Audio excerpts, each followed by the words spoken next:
Hello to all my story lover.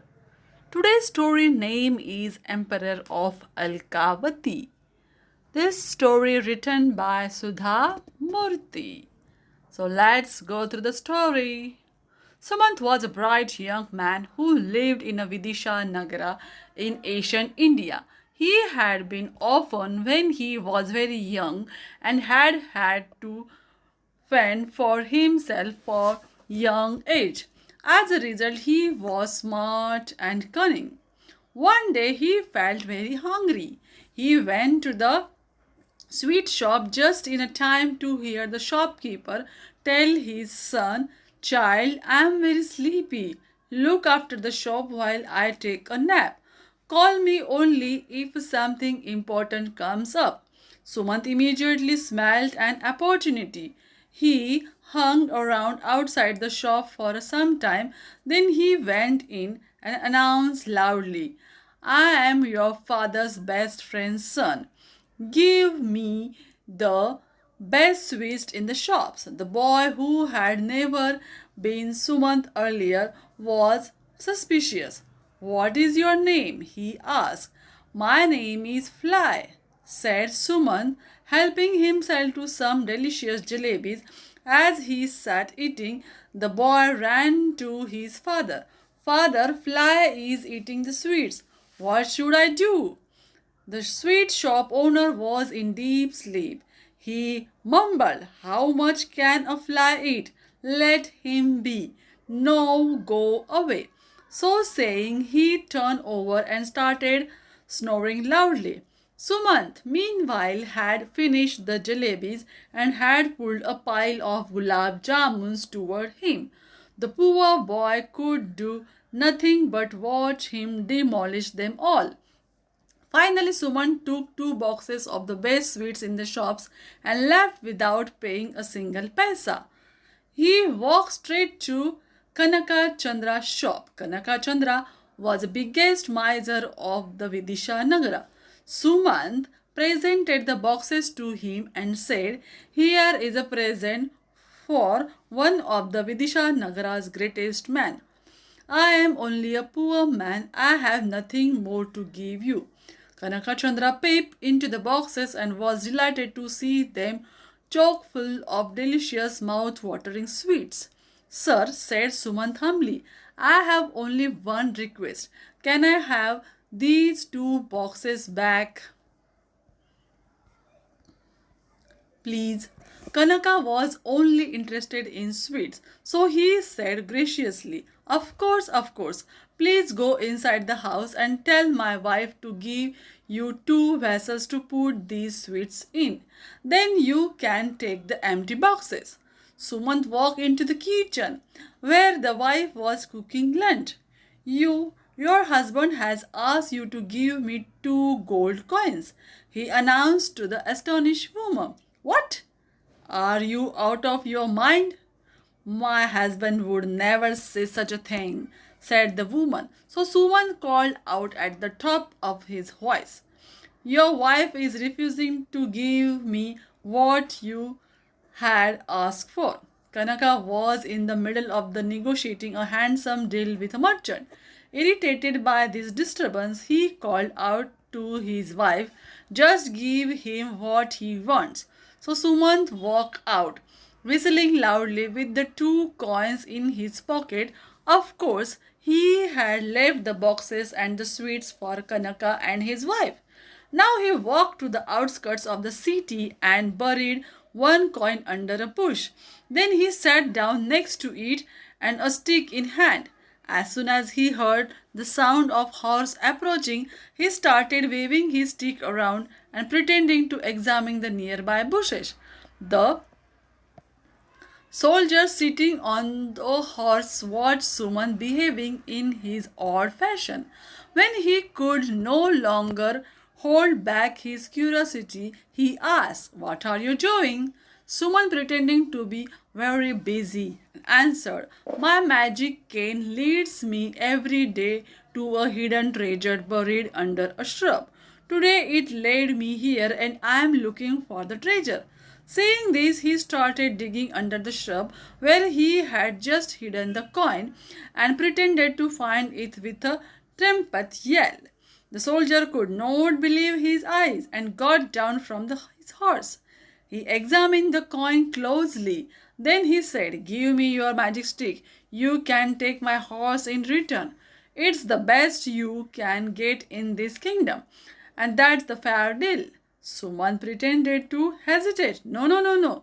This stick is my life. I cannot part with it." After much cajoling and threatening, the soldiers managed to take the stick from Suman, who in turn rode off with a magnificent horse. He rode all the day till he reached a rich farmer's farm. He knocked on the door and said, "I am a weary traveler. Can you give me and my horse shelter for the night?" The farmer saw the beautiful horse and agreed to shelter them for the night. The horse was given a place in the stables and Sumant a room to sleep in. The next morning, Sumant woke up early and asked the farmer, "Can you give me a sou?" The farmer, though astonished at this strange request, gave him one. Then he told his servant to follow the Suman. Suman first went to the stable where he collected some fresh dung from his horse. Then he went to his room and, pretending great secrecy, started sewing the dung. He knew all the time that the servant was watching him and making sure the man could see what he was doing. Suman produced other gold coins from the dung. The servant excitedly reported everything to his master. The farmer immediately made his way to Suman, who was grooming his horse. As if ready to leave, "Tell me about this horse," he demanded. "Tell me only the truth, mind you." Suman, pretending to be a scared tramp, this horse has magical powers. Once a day, it produces a gold coin in its dung. The farmer, who was very greedy, said, "Give me the horse, I will give you 100 gold coins in the return." Suman pretended to hesitate for a while and then, making a show of great reluctance, handed over the reins of the horse to the farmers and trotted off the foot, a bag full of coins jingling in his pocket. It was evening by the time he reached the next village, and he took shelter in the house of an old couple. When he went out into the nearby forest in the morning, he spotted an old woman sitting outside a small hut. Her young granddaughter was washing some clothes nearby. He told the old woman, "Do as I say and you will be rich." So saying, he went back to the couple with a bottle full of the green liquid in his hand.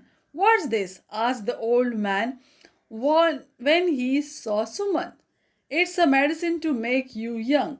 I discovered it during my wanderings in the Himalayas," answered Suman. The man asked, "Do you have any proof of its effects?" "I'll show the effects to you only if you pay me in gold," said the willy Suman. Having struck the deal, led them to the old woman's hut in the forest. The old woman was sweeping her courtyard. Suman pointed her out to the couple and said, "I will give her my medicine. Just wait, see what happens." Then he marched up to her and, slipping some money into her hand along with the medicine, said, "Drink this." The woman had the medicine and disappeared into the house. Immediately, her granddaughter emerged wearing identical clothes, started sweeping the courtyard as if nothing had happened. The couple was impressed. "Give us the medicine," they clamored. Suman took 100 coins from the man and gave him some herbs to make him unconscious. Then he told the wife, "He is sleeping. He is so old. It will be some time before the medicine takes effect. He will be a young man when he wakes up. I will give you your dose tomorrow." But the old woman would not agree. Give me my dose now. If my husband wakes up and sees his wife is an old woman, he will start looking for someone younger. Suman, pretending to be very reluctant, gave her a spoonful of herbs which made her unconscious. Only after she had paid him another 100 coins, of course. Thus many days passed. Sumant made a living by cheating ordinary folk with his smooth talk and tall promises. The king of Vidishanagara heard about him and ordered his arrest. Sumant walked into the king's trap one day and was produced before him. You are a cheat, said the king. He ordered his soldiers put him in a bag and when the sun sets throw him down the mountain's cliff. The soldiers snuffed Sumant a bag and left him under a tree, waiting for sun to set. Inside the bag, Sumant's clever brain was ticking away. Suddenly he heard what sounded like the footsteps of an elephant nearby. He started shouting, Help! I don't want to be a king. Help someone, please. The man riding the elephant heard these strange words coming out of the bag and opened it. Suman jumped out and said, Thank you, sir. Our king has no hair. But this morning his elephant touched me with his trunk and he decided I should be the king after him. When I said I was just an ordinary man, he tied me in this sack and left me here till I agreed. The stranger was tempted. I will take your place, you take my elephant, he said. Sumant happily agreed and rode off an elephant back just before the soldiers arrived. They picked up the bag and threw it down the cliff. The next day, Sumant came back into the city, seated on the elephant. He marched up to the king's court and in answer to everyone's surprised question said, When I was thrown off the cliff, I landed in a beautiful kingdom called Alkavati in the valley. Its streets are paved with gold and everyone has masses of gold and silver scattered all over their houses. But they have no king, and when I landed among them, after being thrown from the mountain, they decided to make me the king. Today is my coronation. Please come with me to Alkavati. The king heard the story in silence. Then he said, Sumant, you have told many stories in your life, but this one I will not believe. I know that valley well. There is no Alkavati there. Since you are so clever, why don't you use your wits for the betterment of this kingdom and not just for yourself? Sumant was silent. No one had praised him or offered him a better life ever before. He accepted the king's offer. He went on to study under the best pundits of the kingdom and one day was known all over the country as the wisest of the king's ministers.